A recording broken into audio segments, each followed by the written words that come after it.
are now about to be a willing victim of the Odysseus effect. What you just said is one of the most insanely idiotic things I have ever heard. At no point in your rambling, incoherent response were you even close to anything that could be considered a rational thought. Everyone in this room is now dumber for having listened to it. I award you no points, and may God have mercy on your soul. Hey gang, always surprising me while I'm reading. It's so weird, right? It's like I planned this whole thing out or something. So strange. What's that? Huh? What am I reading? Today it's a good book. This book is it's about addiction, and it's by a genius. And I've used this same exact joke a lot, so I'm just going to cut to the punchline.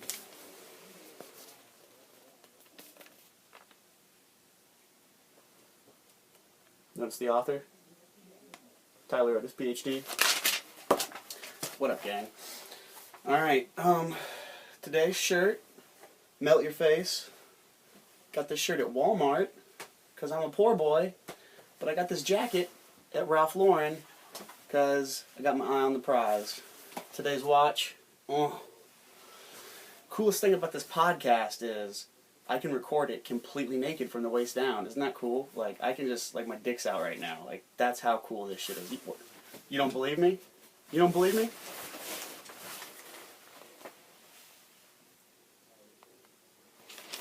I made you think you were going to see my wiener. Alright, what up, gang? Today's podcast is going to be called either Addiction Part 2 or Don't Judge. Because the Addiction podcast is the one I got the most people like reaching out to me that it felt like I made a decent, like a positive impression on their life. They were like, dude, I didn't think anybody knew how it was. Thank you for helping, spreading the word. And I had non-addicts reach out and go like, wow, you're really helping me understand the mind of a drug addict. You know, people that like went to fucking like psychologists and shit, you know? So, yeah. First I'm going to address addiction being a disease, because I don't think it's a disease, but, because it's not. Because like if you take two people, one of them is a heroin addict and one of them has a head full of tumors, and you put them in isolation with no stimulus, that guy with the heroin addiction, his heroin addiction is going to go away because there's no heroin. But that guy with the tumors has a serious medical problem and it needs addressed. But with that being said, when you let those guys out of isolation, that heroin addict's going to fucking go get high, because that's all he's been thinking about, because he hasn't addressed the underlying issues. So I'm going to try to help you guys understand a little bit about those issues. Yes, like I said, it's not a disease, but it's almost as helpless as a disease. That's why it's like once you got the bug, once you got that monkey on your back, you know, you got to call fucking pest control. So I'm going to talk to you about 3 psychological experiments that were done on animals. Poor animals, first of all. It's like, how many mice have to get electrocuted before we realize, like, what the fuck's wrong with us, you know? Like, not even just, like, for drug addiction. It's like, you know, we test makeup on rabbits and shit, and it's like, dude, that rabbit was cute before. You didn't need no makeup, you know? Like, leave him alone. I'm trying to be, like, an activist about things I believe in, so it's like human trafficking, which I'm going to address in a big way on the next podcast. I've reached out to people and asked if it's okay if I tell their story, so I'm going to come at you with some actual factual shit and hopefully fucking change some hearts and minds and wake some motherfuckers up, because it's a huge issue and it's fucking wrong. Alright, so before I dive into this addiction, I'm going to take a sip of my coffee, because I am the world's biggest hypocrite and I am filthily addicted to this. You got to find something. You can't just go from a full-blown drug addiction to, oh, I'm fine. You got to replace it with something. Like, I got 2 people I used to shoot dope with that I'm friends with on Facebook that have both been fucking hitting the weights like a motherfucker, walking around looking like the Incredible Hulk, dude, for real. And while I think one of them might be on steroids because he got real big real quick, still, it's a positive addiction. So, yeah, like, you gotta find something, dude. Like I told you, the first time I got clean was when I found jiu-jitsu, and that changed my life. The other time I got clean is this time, and I went to Colorado and lived in the most, like, Summit County, Colorado. Despite the human trafficking ring going on, it's like 360 degrees of the Paramount logo, dude. It's the most beautiful place in the fucking world, dude. I highly recommend going there, and hold your kids' hands the whole time, because there's fucking perverts out there that would like to, bring them to fucking Ski Slope Lodge and pimp them out. Fuck Ski Slope Lodge. I almost set that place on fire. I kind of wish I would have, because I was like, there's something really weird going on, and I need to talk to everybody at the same time. And I'm knocking on doors trying to get people to come out, and they're like, give us a second. And it's like, what's going on in there? People were pulling knives on me and shit, telling me they're going to kill me out there. Like, it was nuts, dude, because they were like, this dude ain't part of the fucking group. This dude's got a fucking, he ain't a sociopath like we are, fuck. Anyway, back to drug addiction for this episode. So yeah, shout out to April Hall. She hit me up and was like, dude, talk about the Rat Park experiment. And I said, I would love to, but I don't know a fucking thing about it. So she gave me a brief rundown of it, and I looked it up, and I was like, wow. Couldn't have fucking... I wish somebody would have told me that 10 years ago, like, fuck.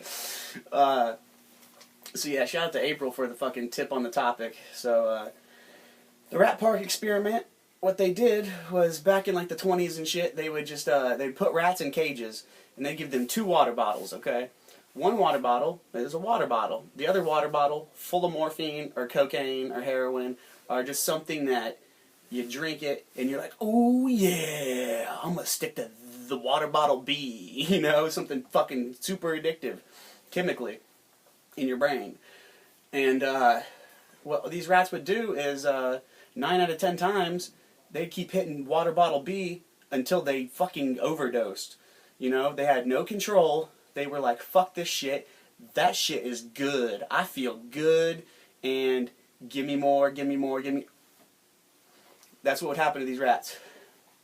And they just kept killing rats this way for like a while, until somebody came up with the idea of, let's change the cage of the rats. So what they did, they gave them a rat park. And what the rat park was a bigger cage, and it had toys like tunnels and fucking wheels and more rats. It had friends in it, good friends, and it had good food, and they could fuck all day long. They could get all the rat pussy they wanted, and exercise, and eat healthy, and guess what? They fucking didn't do water bottle B.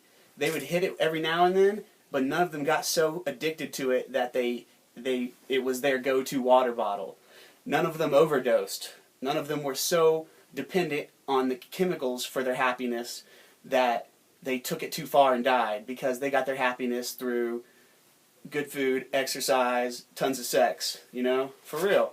So, like, the moral of the story is, if you're in a perfect environment, you're not really subject to being a drug addict. That's why, like, people go to the hospital. If you break your hip, you go to the hospital, dude. They got you on fucking morphine drips for a minute, dude. You can't walk for a while, You're going to be physically addicted to opiates. But when you get out of the hospital, you're not fucking sucking dick for heroin, It's not like that.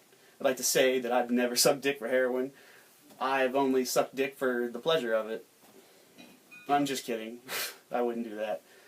If you put your penis in my mouth, I would bite it off, and I would call the cops, and I would scream rape, and I would take a shower, and I for sure wouldn't talk about it on my podcast, fuck, take that shit to the grave, It's funny, Dave Chappelle has a whole joke about, like, how there's no hotline for men rape. It's like, fucking caught me slipping, like, it's funny. So, yeah, like, another analogy for this would be, in Vietnam, they gave every fucking soldier morphine, like, on his fucking hip, like, in his little med pack. And, these soldiers Vietnam was, like, you want to talk about a hellacious war. I mean, like, the whole fucking place was on fire, and, like, people are popping out of trees like fucking Looney Tunes, and you're falling into fucking stick fucking pits with spikes and shit, like... It's fucking just madness. It was hell on earth for those fucking soldiers, And, like, a lot of them got drafted, dude. So it's, like, not even, like, they weren't even, like, I'm gonna serve my country. They got a letter in the mail, and they're like, fuck, I'm going to hell. So, like, shout out to Vietnam War vets, dude. Like, you guys had it rough. You didn't even want to do it, you know, but you did it. Except for motherfuckers like Bill Clinton, who fucking moved to Canada. Like, later, I ain't going to Nam. You know, piece of shit. So, yeah. In Vietnam, these people would get addicted to heroin, but they were, a bunch of people in the United States knew about it, and they were scared that they were like, fuck, all these fucking soldiers are going to come back, and now we're going to have streets full of heroin addicts, and it's going to be bad, they're going to ruin our fucking society. And so what the army did was they tried to put in a thing where it was like you had to pass a drug test to come home. So they were like, yeah, you're over here addicted to opiates, but if you want to ever fucking get out of this hell on earth, you got to quit doing opiates. And it was so fucked up because the fucking heroin was coming from Vietnam, dude. So they get them addicted to morphine, send them to the fucking heroin lab, and they're like, good luck getting off. You can't come home. You can't stop fighting until you get clean. Fucking conspiracy. Straight up. It's a conspiracy. And but a lot of them would come home, and shockingly enough, they wouldn't need to go to rehab. Speak of the devil, April Hall just sent me a message with a thumbs up. She fucking knew I was talking about her. I swear to God, we're psychically connected. It's nuts, dude. But yeah, these Vietnam War vets didn't need to go to rehab. Because their rat park was back home with their family. They were like over there in their cage, the shitty cage with the 2 water bottles, and they're like, give me morphine, give me morphine. And then when they got to go to the rat park and they got to fuck their wives and play with their kids and fucking not eat fucking military rations for fucking breakfast, lunch, and dinner, they were like, ooh, don't need the fucking drugs anymore. Because people, that's what I'm trying to get at, is don't judge these fucking drug addicts, dude. Nobody wants to be a heroin addict. It's not cool. It's fucking super expensive. And like, it gets you in, there's only 2 fucking, you either get out, or you die, or you go to prison. You know, those are the 3 options.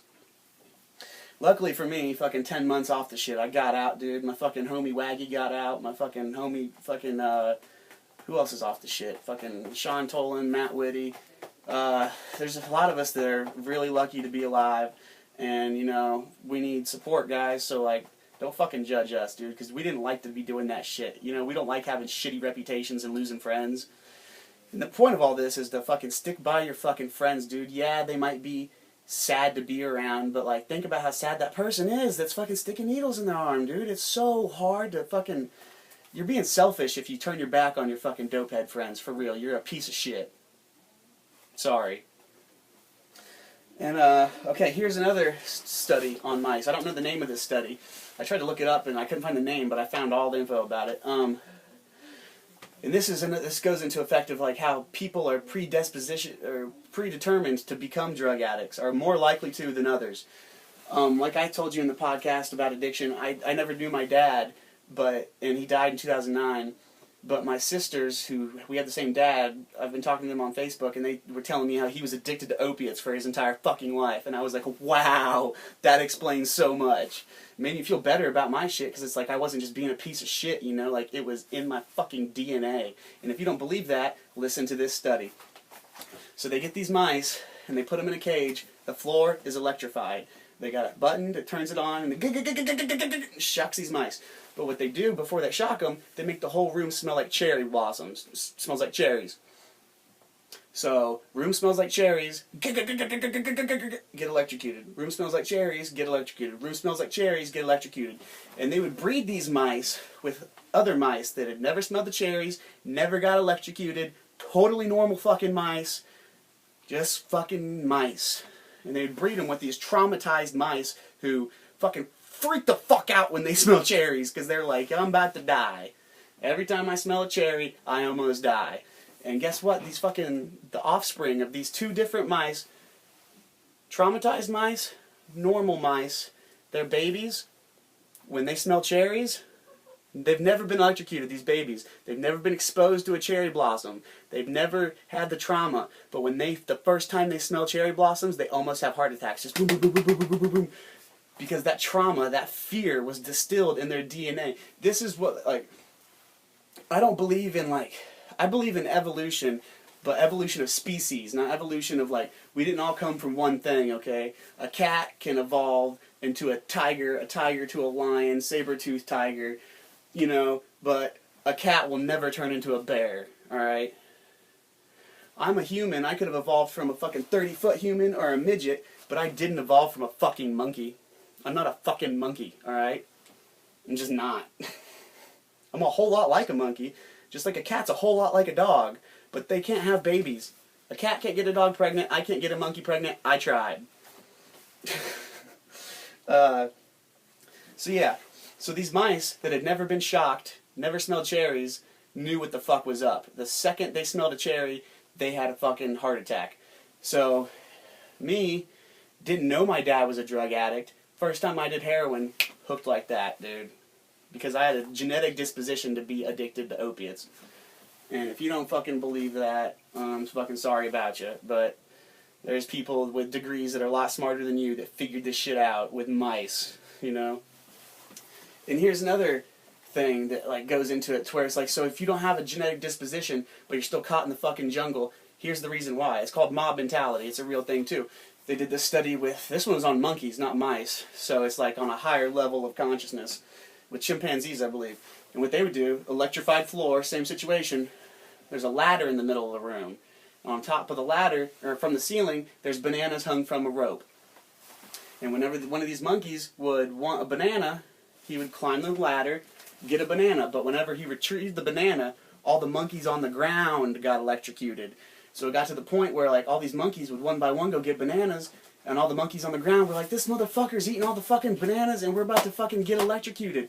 And they fucking got pissed off and they all started acting in a group irrationally.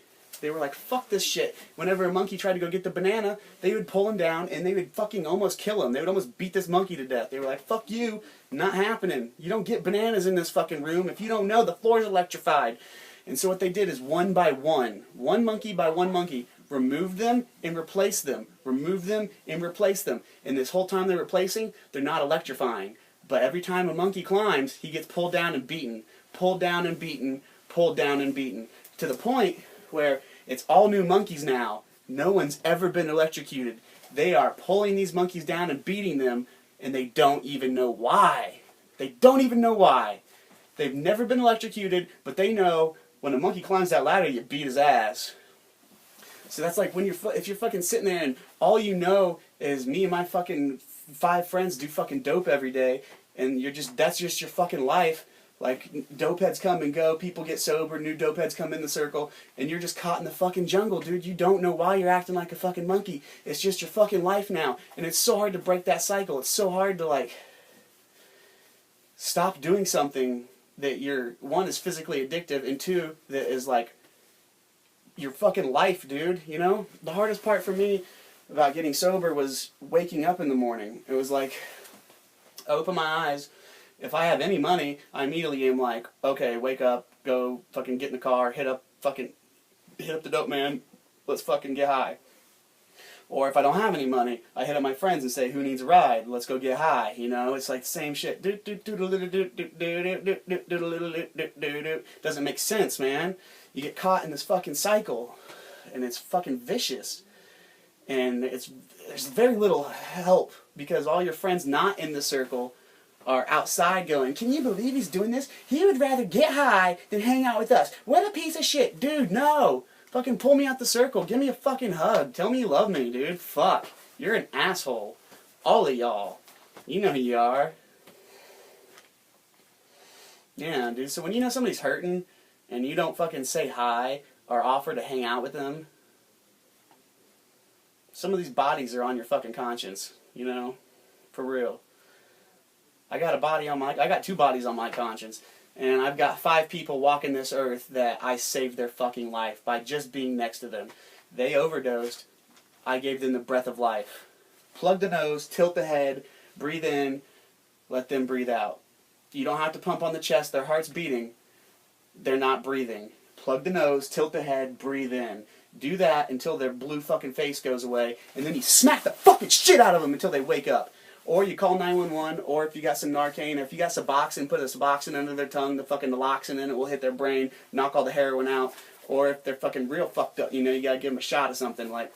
But don't let people die, dude. Don't be an asshole. They don't want to be suffering. And I know people are like, if you just let all the dope heads die, then it would clear itself out. No, it wouldn't, dude, because the government's bringing this shit in here.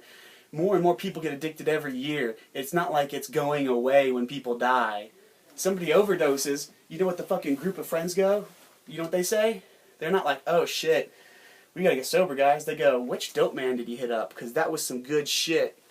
It's like in that fucking Fat Joe song, I'm gonna tell you like a G told me, they come back quick when a nigga OD. That's some real shit, dude. Like, it's a fucked up situation, guys. So, yeah. Just love your fucking friends, dude. Like, love's the most powerful thing in the universe, guys. I'm about to give away all the secrets to my success, and I don't want to because I'm not in a position yet to where I'm ahead of the curve. So it's like, I want to get my success and then tell everyone how to be successful. But it's like, fuck it, dude. I'll just tell you what's up. Love's the most powerful thing in the universe. God is love. Look it up. It's in the Bible. It's in a lot of fucking religions. God is love. It says it very fucking clearly, those 3 words right in a row in the Bible. God is love. And it also says that I am the Alpha and the Omega, the beginning and the end. Listen to string theory. God is the first and the last dimension. It's all in a fucking enclosed circle. We're all one in a circle, guys. And it's love is the beginning and love is the end. It's the most powerful thing, and it's the fucking backbone all at once. So when you channel your fucking love, you get what you want. When you pour your fucking heart into something, it's better, you know? Way better. Even if you pour your hate into something, you're at least giving it something. But when you ignore something, that's when it fucking hurts it, dude. Like, for real. Like, hate is not the opposite of love. Hate is a diminished form of love. Indifference is the opposite of love. Like, there's nobody that I hate because I try to forgive people. But there's people that that's not true. I hate Kat Halstead. But there's indifference is the true opposite of love. Like, if I hate you, that means, like, I got some type of feeling about you at least. If I don't care whether you live or die, ouch, you know? That's fucking indifference. That's hate. So, with that being said, the law of attraction's some real shit, dude. Fake it till you make it. That's why I'm up here sporting fucking this shit, fucking flashing my watch, fucking being funny on YouTube. One day, this is gonna be from a fucking nice set with fucking production equipment, and I'm gonna have a fucking private jet, and I'm gonna be fucking getting brain on a plane, popping champagne, you know, for real. And that's just how it's gonna be. And you can either fucking join the team, or you can watch from the sidelines and wonder what my secret was, even though I just told you. So, with that being said, I love you. I hope you guys can be successful. I hope that I can motivate people to stay off of drugs, because that's the goal with this. This is the only time I've addressed the same issue twice on the podcast, and it's because it's necessary. I love you guys, truly. You know, stay up, stay warm. Sorry I've been screaming like a fucking gangster on the internet for a week. I had a lot I need to get off my chest. And like I said, I don't have any fucking drugs, dude, so it's so hard to cope. It's so hard to cope. I need some fucking weed, dude, like a motherfucker, dude. Like, I'll end up drinking a bottle of wine in an hour or some shit, and it's like, I don't want to drink. I hate drinking. Yuck, it's gross. It makes you do dumb shit, and you feel like shit the next day. But if I can take 2 puffs of the grass and fucking sit on my ass, dude, like, that's what's up, you know? So, Devin, I know you fucking got paid on Friday, dude. Quit fucking being a piece of shit. It took a lot for me to forgive you, and you keep fucking fronting on me, dude. So it's like, you know, what's up, dude? I've already said this before. I don't like making threats, but, like, I'll send some fucking boys after you, dude. Fucking float me a bag, dude. Sorry. I know making threats isn't very loving. And I love Devin. He knows this. So, I want him to show me some fucking love in the form of some fucking tetrahydrocannabinol. So, that being said, I love you guys. Stay up. Stay healthy. Speaking of healthy, I want to fucking show you guys some shit, dude. Shout out to Devin, dude. He's the one that told me about this. Garlic. Local honey. Peel this motherfucker like an onion, dice that motherfucker up, let it sit for 5 minutes because you gotta let it, kind of fumigate or whatever. Put it in a spoon, load it up with some honey, swallow it like some fucking medicine. There's a reason there's all these fucking rumors about garlic, about it like protecting you from vampires and warding off negativity. It detoxifies you. Literally, like, it's so, I swear to God, just try it for 2 days in a row. If you don't fucking feel different, stop. I fucking put that much fucking, like, whatever into it. It's real. Garlic and honey every day will change your life. It hits you like coffee, dude. You gotta do it on empty stomach, though, like before the coffee. You gotta do this while the coffee's brewing. And then I like to go take my shower, come out, then drink my coffee.